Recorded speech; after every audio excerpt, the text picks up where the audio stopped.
Diddy could be getting released from prison today if everything goes well. That's according to TMZ. TMZ posted, Diddy has a critical hearing right now, and there's a real shot he could walk free.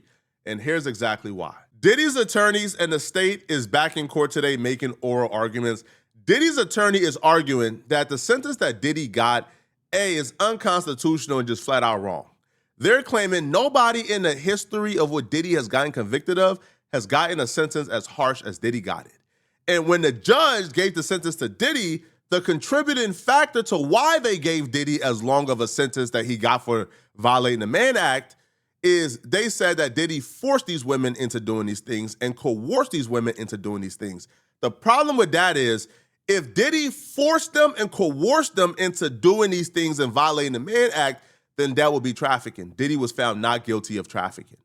And when the jury came back with their deliberation, the jury says not guilty to force, not guilty to coercion.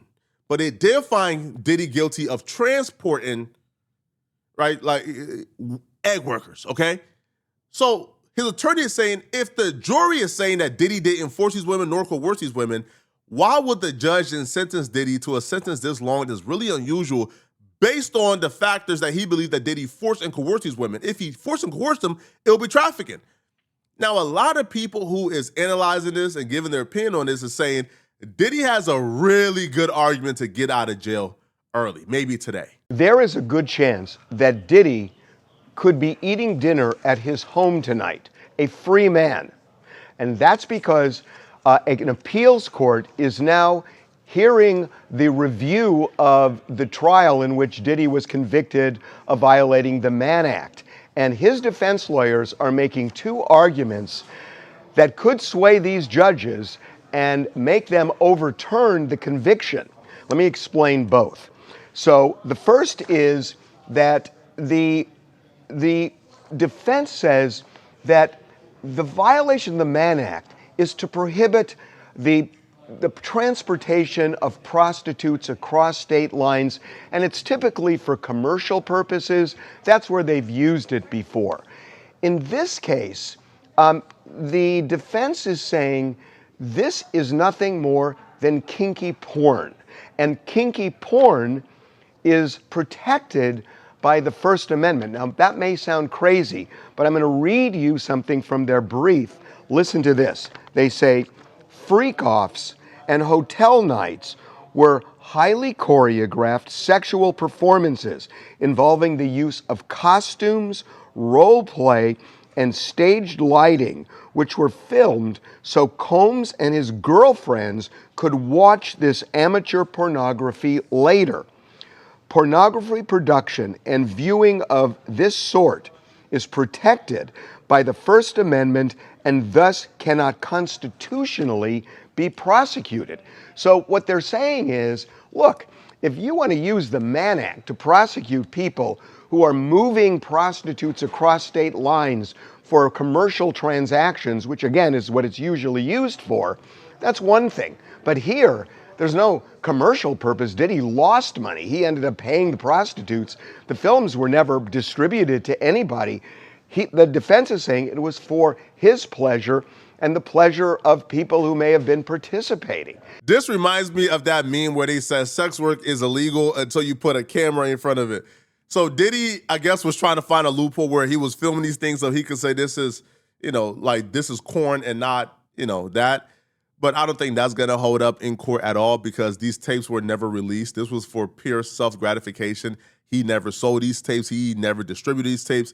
So those are two arguments, is that, and then they're also arguing the sentence imposed is just outright egregious according to them. So they're saying, look, this is like any porn. It could be OnlyFans. It could be anything like that. And all of that is constitutionally protected and shouldn't be prosecuted. So that's one argument. And I got to say, it is an interesting argument. The prosecutors are saying it's meritless, but I wouldn't be so quick to judge it that way. So we don't know what the prosecution is going to say beyond that in court. But these judges, as I'm recording right now, the judges are hearing these arguments. The second thing they're arguing is that the sentence was totally out of whack. that Diddy got 50 months for violating the Mann Act. And typically, for Mann Act prosecutions, the average is around 15 months. And what the defense is saying is that the trial judge in this case considered all sorts of evidence that he shouldn't have. That the judge, even though Diddy was acquitted of racketeering and sex trafficking, and there was a lot of evidence presented about coercion and force, and the Cassie video was introduced into evidence. The defense is saying none of that should be considered because the Mann Act has nothing to do with that. But they're saying the judge's sentence was colored by all of those things, and the judge threw the book at Diddy when the judge should have just looked at the Mann Act violation and then sentenced appropriately. They're saying the appropriate sentence should have been around 15 months. Well, guess what? Diddy has already served 19 months. So, if either of those arguments fly, if the appellate court believes that this is constitutionally protected porn, or if the appellate court believes that the sentence was out of whack and 15 months is more appropriate, either one of those, Diddy is a free man. So the oral argument, as I said, is going on right now. Typically, and I'm sure it's going to happen in this case, the judges are not going to rule from the bench. That just never happens. So they will meet and confer, as they say, and write an opinion. But sooner rather than later, if the appellate court buys what Diddy is trying to sell, he could be a free man relatively soon. We got transcripts of the oral argument that was done in court today. So we can start off right here, right? So the judge says, how are you saying Judge S erred on this? Are you saying he had to do more than acknowledge the acquittal? Shapiro says, that's just make weight. Now, make weight means that's just filler, is irrelevant. Like, the acquittal conduct should serve no purpose in Diddy's actual sentence. Judge Nardini says that's disparaging. Shapiro says that's not what I mean. I like to move on. Judge Nardini says, what about the two victims who participated? If I cause someone to commit a crime, I am guilty of a crime. Section 2 is not the same as Section 371. Shapiro says, yes, this court has to review the district court's actual findings. Nardini says the jury is the finder of fact. Shapiro says the jury asked for Cassandra Ventura, which is Cassie's testimony on this, and we know that the jury rejected the notion that there was coercion.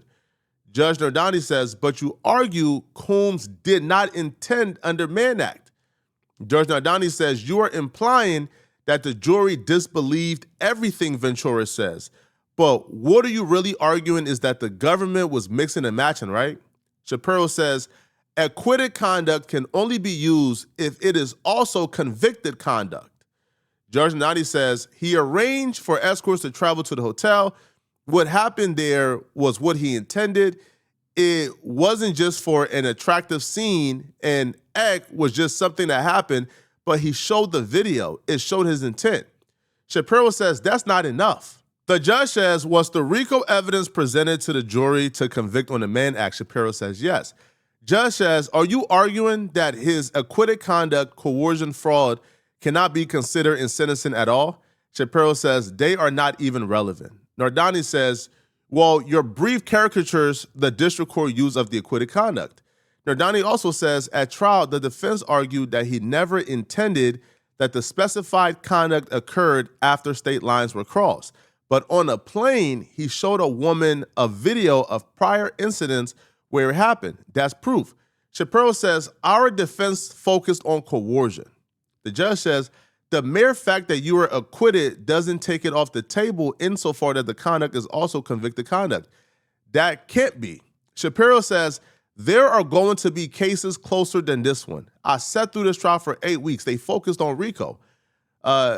Judge says the Mann Act was a sideshow. Now, this is like different judges, by the way. Judge Baker and Nardini are the two judges so far. So they're questioning them. Judge Baker says the Mann Act was a sideshow, but why shouldn't we just hold the government to what they argue? Shapiro says we should, Many people in America question whether it is constitutional to allow acquitted conduct to drive a sentence. The judge then says, let's take the violence off the table, but we have findings of physically pressured and drugging them. Shapiro says, this is an upward variance.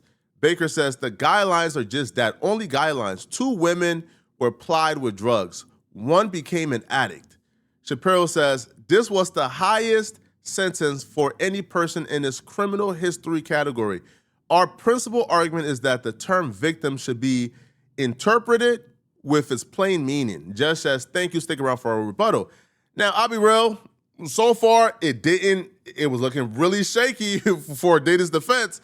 Now, the state came and the judges were equally, I guess, as pushy-backy on the state as well.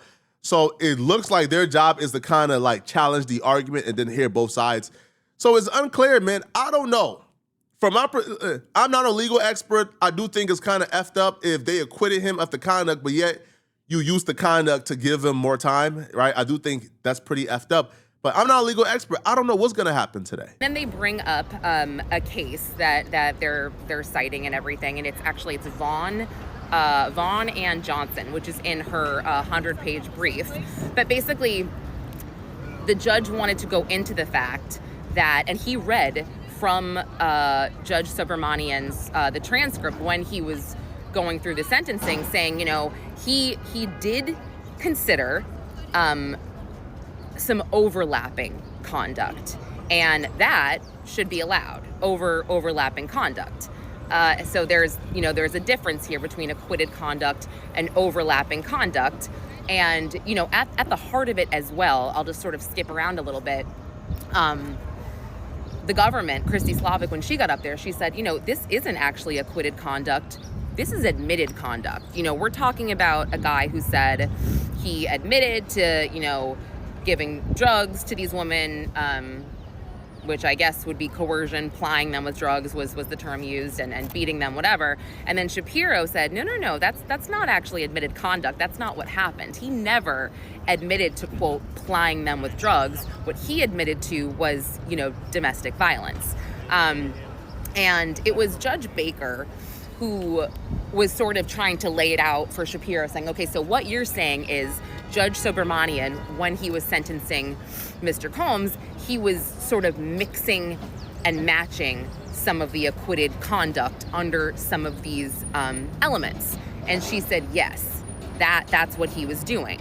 So if he were to sentence Combs on, you know, a coercion element, you know, or because of coercion, like that should not be allowed because he was acquitted of coercion under different predicate acts. So they bring up the Cannes Film Festival travel, which is when, and this was Nardini who brought this up. They seem to be kind of stuck on this for a minute. From everything I've seen and read, I don't think it looks too good for Diddy, man. Like, these judges, they really seem too receptive to what Diddy lawyers were saying. Now, they did offer pushback as well to the state, so maybe that's good news for Diddy. I don't know, right? I don't think they're going to let Diddy just absolutely walk free today.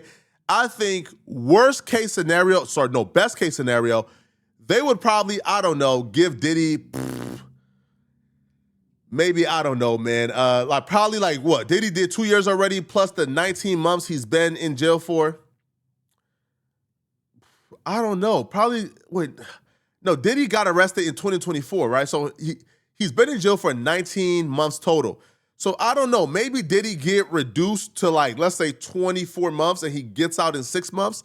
Maybe that's it, but I don't know, man. Y'all let me know in the comment section, what do you guys think? Is it looking hopeful for Diddy? Do you think Diddy will beat these charges? Let me know, okay? And if you're still watching, well, not beat the charges, but do you think the judges will reduce Diddy's sentence? Let me know, okay? And if you're still watching this video and you want to watch another good video, click on this video here to find out how Dr. Umar Johnson apparently almost lost his life when a man confronted him with a gun. I'm going to see you guys in this Umar Johnson video. And if you enjoy my content, like this video and click the hype button afterwards. That's the best way to show support. You get 3 free hypes a week, so please send me a hype. I'm going to see you guys in this Umar Johnson video somewhere on my screen. I'm out of here, folks. Peace.